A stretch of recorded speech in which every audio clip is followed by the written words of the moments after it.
Esta mañana nos encontramos por los alrededores de Cidetur, en la calle Nueva York, donde se está llevando a cabo la detención de extranjeros ilegales, según llaman los oficiales. Aquí están las personas que están llevando a cabo la detención. Aquí vemos las personas montados en la guagua.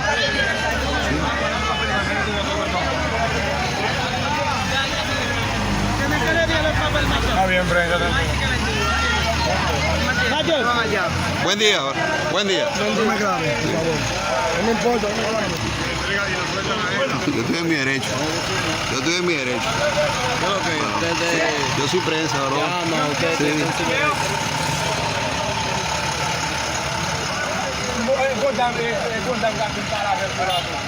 Oíste, se lo va. No, pero él dice que lo va a llevar el motor por allá primero. Allá lo va a entregar el motor, lleva el papel de motor. Puede llevarlo.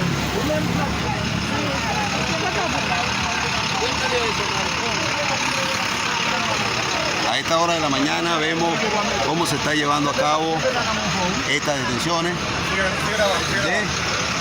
de ilegales.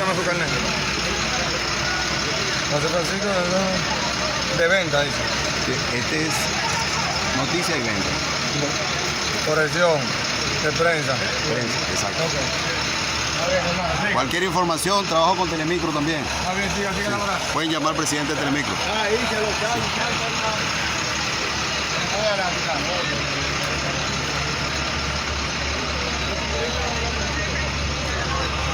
Bueno, como ustedes pueden apreciar, también pidieron mi identificación.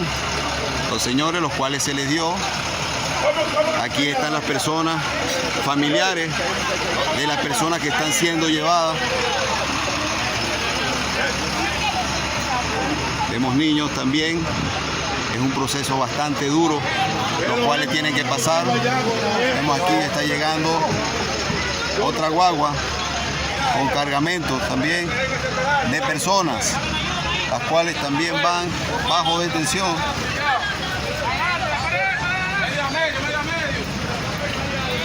Por la detención de los mismos. Buen día, varón. ¿Cómo está? ¿Cómo está? Comandante, venga acá. Mire, yo soy la dueña de esta propiedad. Mire, usted, ¿de dónde usted es? Trabajo para Telemicro. Esta es la página. Búsqueme su documento. Ya te lo busco. Yo trabajo aquí también. Búsqueme los documentos de él. Venga, ya te lo busco. No tiene Venga. documentos. Ya te lo busco. Hey, Déjame que yo trabajo aquí. Ya te lo voy a buscar los documentos. Sí. More, tú tienes ahí la... El señor garante te pagó, ¿verdad? El garante Sí. de inmigración. Ajá. Sí, sí, Tiene sí. un papelito y Hugo. Vamos a parar la grabación, pues no.